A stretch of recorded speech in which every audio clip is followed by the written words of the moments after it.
bueno, un profesional de videojuegos, porque cuando sale al mercado ya es un auténtico profesional, aunque no le hayan pagado nunca por hacer un trabajo,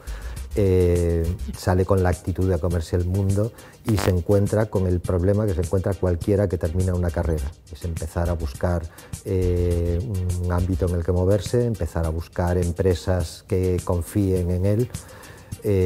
pero hay una... digamos que hay una salvedad en este caso concreto, y es en el de los videojuegos, y es que es un mercado absolutamente en alza, profesionalmente hablando, que es muy receptivo además para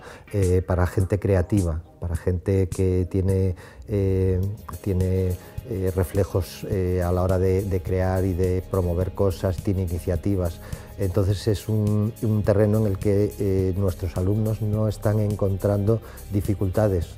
Al final el mayor problema, sobre todo de nuestros alumnos en la rama del videojuego, es decidir en qué empresa acaban trabajando y en qué país escogen para vivir, porque tienen un montón de oportunidades.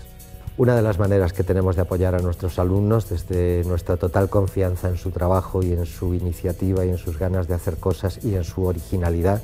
es buscarles la manera de que se den a conocer